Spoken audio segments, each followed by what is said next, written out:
BFM Business, 10h, midi, l'émission 100% placement. Intégral placement, Cédric Decoeur, Guillaume Sommerer. Jean-Louis Cussac chez Perceval, Giovanni Filippo chez Bourse Direct. Ce sont nos traders à la manœuvre désormais. Giovanni, comment réagir, comment se raccrocher à l'analyse technique dans ces marchés un petit peu compliqués? Dites-nous tout chez Bourse Direct. Oh, d'abord, je vais vous faire une petite dédicace, Cédric. Je peux pas m'en empêcher, excusez-moi. J'espère que vous avez fait une photo des 5005 en fin de semaine dernière parce que j'ai bien peur qu'on les revoie pas avant un petit moment.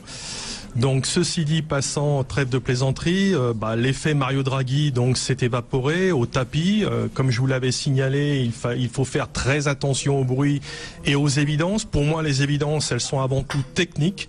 Une configuration du tick trading range depuis mai 2017, dans 10% de range au plus large entre 5006 et 5000. Une configuration qui suit après un cycle de hausse assez important de 8-9 ans en fonction des indices. Donc j'espère, si vous voulez, que les prochains catalyseurs de ces prochains jours, semaines et mois seront très positifs parce qu'en règle générale, cette phase d'indécision du type phase de distribution débouche souvent sur une correction et comme je vous l'avais signalé, le risque correctif sera surtout important, je pense, à la fin de l'été ou au mois de septembre. Pour l'instant, cette situation assez indécise devrait au moins durer jusqu'au prochain résultat trimestriel des sociétés. Après, on verra notamment si les tensions commerciales ont affecté ou pas les bénéfices.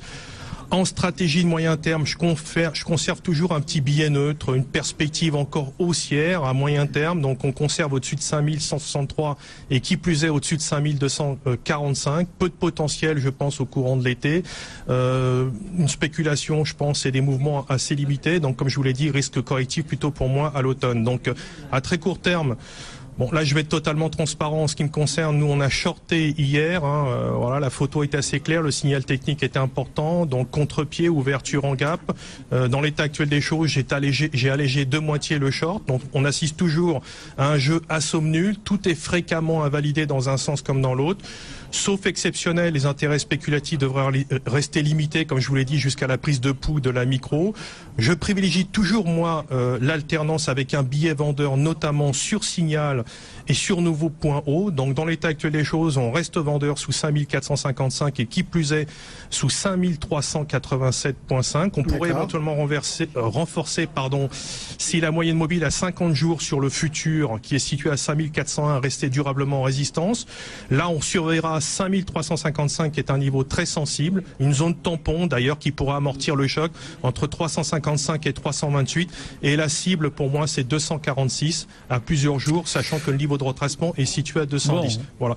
Donc l'eurodoll lui pâtit bien sûr de cette situation. Un eurodoll qui avait repris son habit traditionnel à l'occasion de la BCE. On a l'impact technique d'une politique durable des taux en Europe qui se poursuit sur l'eurodoll.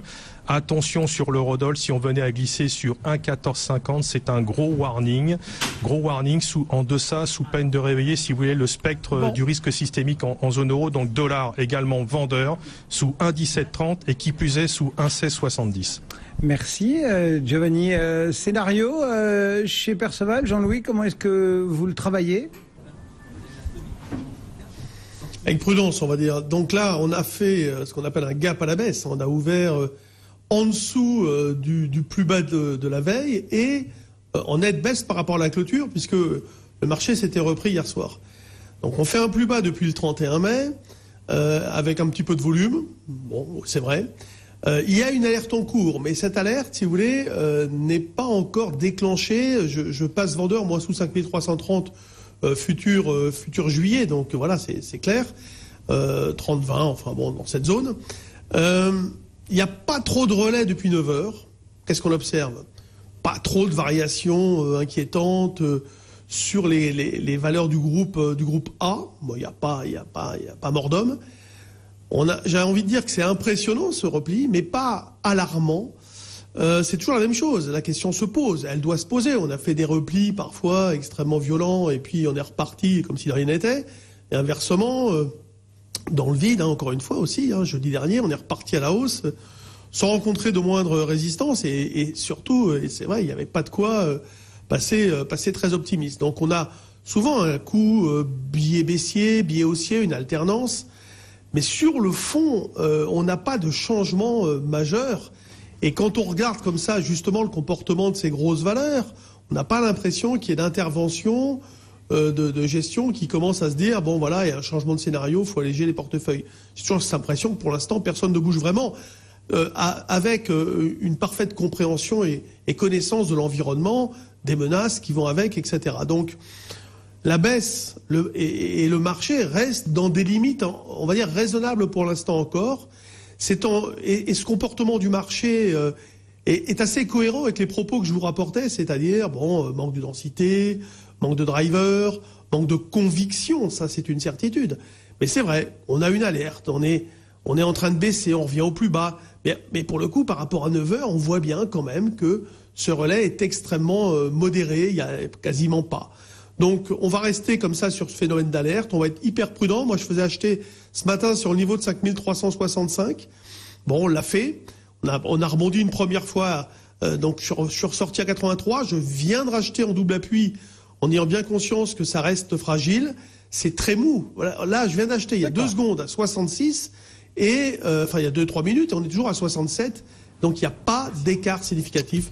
Et en effet, pour l'euro-dollar, je suis toujours vendeur à découvert. Jean-Louis Cussac et Giovanni Filippo signaient le match des traders du jour. Donald Trump qui maintient la pression sur la Chine, donc ça reste une pression supplémentaire sur les marchés actions.